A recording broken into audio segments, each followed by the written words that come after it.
इसमें संदेह नहीं कि उन्हें बहुत सी बुराइयां भी थी, लेकिन ये बुराइयां इस प्रकार की थी या इस कारण थी कि 2500 वर्ष से उनके यहाँ कोई पैगंबर नहीं आया, न ऐसा कोई नेता पैदा हुआ था जो उनके नैतिक जीवन को सुधारता और उन्हें सभ्यता की सीख देता। शताब्दियों तक मरुस्थल में स्वतंत्र से जीवन व्यतीत करने के कारण उनमें अज्ञान फैल गया था और वे अपने अज्ञान में इतने दृढ़ थे कि उनको मनुष्य बनाना किसी साधारण व्यक्ति का काम नहीं था। परंतु इसके साथ उनमें ये योग्यता अवश्य पाई जाती थी कि यदि कोई असाधारण शक्ति का मनुष्य उनका सुधार कर दे और उसकी शिक्षा के फलस्वरूप वो किसी उच्च उद्देश्य को लेकर खड़े हो तो दुनिया को बदल कर रख देंगे। विश्व संदेशता की शिक्षा को फैलाने के लिए ऐसे ही युवा और शक्तिशाली लोगों की आवश्यकता थी। इसके बाद अरबी भाषा को देखिए। आप जब इस भाषा को पढ़ेंगे और उसके साहित्य का अध्ययन करेंगे तो आपको मालूम होगा कि उच्च विचारों को व्यक्त करने के लिए और ईश्वरीय ज्ञान को अत्यंत सूक्ष्म बातों के वर्णन के लिए और हृदय को प्रभावित करने के लिए उससे अधिक उपयुक्त कोई भाषा नहीं है। इस भाषा के संक्षिप्त वाक्यों में बड़े बड़े विषयों की विव्यक्ति हो जाती है और फिर उसमें ऐसा बल होता है कि हृदयों में वान और नश्तर की भांति अपना काम करता है।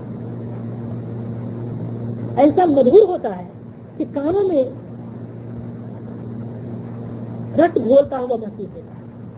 ऐसी संगीत होती है कि मनुष्य मुग्ध होकर झूमने लगता है। कुरान जैसे ग्रंथ के लिए ऐसी भाषा की आवश्यकता थी। इसलिए ईश्वर की यह बड़ी ही तत्वदृष्टा थी कि उसने संपूर्ण संसार की पैगंबरी के लिए अरब देश को चुना। आइए अब हम ये देखते हैं कि जिस महान व्यक्ति को इस काम के लिए चुना गया, पसंद किया गया, वो कैसा व्यक्ति था। हम देखते हैं कि हजरत मोहम्मद सल्लल्लाहु अलैहि वसल्लम की नबूवत के फरमान क्या है। थोड़ी देर के लिए शरीर की आंखें बंद करके कल्पना की आंखें खोल लीजिए और 1400 वर्ष पीछे के संसार को देखिए। यह कैसा संसार था। मनुष्य और मनुष्य के बीच विचार के साधन कितने कम थे। देशों और जातियों के बीच संबंध के साधन कितने सीमित थे। मनुष्य की जानकारी कितनी कम थी। उसके विचार कितने संकीर्ण थे। उस पर भ्रम और असभ्यता कितनी छाई हुई थी और ज्ञान के अंधेरे में उनका प्रकाश कितना धुंधला था और उस अंधेरे को ढकेल ढकेल कर कितनी कठिनाइयों के साथ फैल रहा था। संसार में न तार था, न टेलीफोन था, न रेडियो था, न रेल और वायुयान थे, न प्रेस थे और न प्रकाशन ग्रह, न स्कूल और कॉलेजों की अधिकता थी, न समाचार पत्र और पत्रिकाएं प्रकाशित होती थी, न पुस्तकें अधिक लिखी जाती थी, न अधिक उनका प्रकाशन होता था। उस समय के एक विद्वान व्यक्ति की जानकारी भी कुछ पहलुओं से आधुनिक युग के एक साधारण व्यक्ति की अपेक्षा कम थी। उस समय की ऊंची सोसाइटी के व्यक्ति में भी आधुनिक युग के एक मजदूर की अपेक्षा कम बना सवार था। उस समय का एक उदार विचार रखने वाला व्यक्ति भी आज के अनुदार व्यक्ति से भी अधिक अनुदार था। जो बातें आज हर एक को मालूम है, उस समय बरसों के परिश्रम, खोज और छानबीन के पश्चात भी कठिनता से मालूम हो सकती थी। जो जानकारियां आज प्रकाश की तरह वातावरण में फैली हुई हैं और बच्चे को होश संभालते ही प्राप्त हो जाती हैं, उनके लिए उस समय सैकड़ों मील की यात्राएं की जाती थी और जीवन उनकी खोज में समाप्त हो जाते थे। जिन बातों को आज अंधविश्वास और प्रलाप समझा जाता है वो उस समय की सच्चाइयां थी। जिन कार्यों को आज अतीत और बर्बरतापूर्ण कहा जाता है वो उस समय के साधारण नित्य कार्य थे।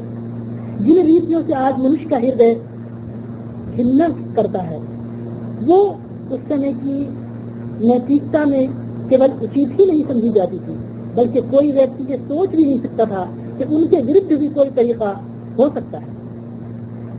मनुष्य की विलक्षण इतनी बड़ी हुई थी कि वह किसी चीज में उस समय तक कोई सच्चाई, कोई महानता, कोई पवित्रता मान ही नहीं सकता था जब तक कि वो अप्राकृतिक और अलौकिक न हो, असंभाविक न हो, असाधारण न हो। यहाँ तक कि मनुष्य स्वयं अपने आप को इतना हीन समझता था कि किसी मनुष्य का ईश्वर तक पहुंचा हुआ होना और ईश्वर तक किसी पहुंचे हुए व्यक्ति का मनुष्य होना उसकी कल्पना से बाहर की चीज समझी जाती थी। इस अंधकार में युग में धरती का एक कोना ऐसा भी था जहाँ अंधकार का प्रभुत्व और भी अधिक बढ़ा हुआ था। जो देश उस समय की सभ्यता की कसौटी के अनुसार सभ्य थे, उनके बीच अरब देश सबसे अलग थलग पड़ा हुआ था। उसके पड़ोस में ईरान, रूस और मिस्र देश वगैरह थे। विद्या, कला और सभ्यता और संस्कृति का कुछ प्रकाश पाया जाता था, परंतु रेत के बड़े बड़े समुद्रों ने अरब को उनसे अलग कर रखा था। अरब सौदागर ऊँटों पर महीनों चलकर उन देशों में व्यापार के लिए जाते और केवल माल का आदान प्रदान करके लौट आते थे। ज्ञान और सभ्यता का कोई प्रकाश उनके साथ नहीं आता था। उनके देश में न कोई पाठशाला थी, न पुस्तकालय, न लोगों में शिक्षा की चर्चा थी, न विद्याओं और कलाओं से कोई लगाव था। सारे देश में गिने चुने कुछ लोग थे जिनको कुछ लिखना पढ़ना आता था, किंतु वो भी इतने नहीं थे कि उस समय की विद्याओं और कलाओं से परिचित होते। उनके पास एक उच्च कोटि की भाषा जरूर थी जिसमें ऊंचे विचारों को व्यक्त करने की असाधारण शक्ति थी। उनमें उत्तम साहित्यिक अभिरुचि भी पाई जाती थी, परंतु उनके साहित्य के जो कुछ अवशेष भाग हम तक पहुँचे हैं, उनको देखने से मालूम होता है कि उनकी जानकारी कितनी सीमित थी। सभ्यता एवं संस्कृति की दृष्टि से वे कितने नीचे दर्जे में थे। उन पर अंधविश्वास कितना छाया हुआ था। उनके विचारों, उनकी धारणाओं और उनकी स्वभाव में कितनी अज्ञानता और बर्बरता थी। उनकी नैतिक और कल्पनाएं कितनी भद्दी थी। यहाँ कोई शासन था, न कोई जाब्ता, न कोई नियम था, न कोई कानून। हर कबीला अपनी जगह स्वतंत्र था और केवल जंगल का कानून का पालन किया जाता था। जिस पर वश चलता उसे मार डालता और उसके धन और संपत्ति पर अधिकार जमा लेता। यह बात एक अरब बद्दू व्यक्ति के समझने से बाहर थी कि जो व्यक्ति उसके कबीले का न हो उसे वो क्यों न मार डाले और उसके माल को क्यों अपने अधिकार में ले ले। नैतिकता, सभ्यता एवं शिक्षा की जो कुछ भी कल्पनाएं उन लोगों में थी, वो अत्यंत तुच्छ और बहुत ही अनगढ़ थी। पवित्र और अपवित्र, कानूनी और गैर कानूनी, शिष्ट और अशिष्ट की परख से ये लोग बिल्कुल नावाकिफ थे। उनका जीवन अत्यंत मलिन था। उनकी रीतियां, उनके व्यवहार बर्बरतापूर्ण थे।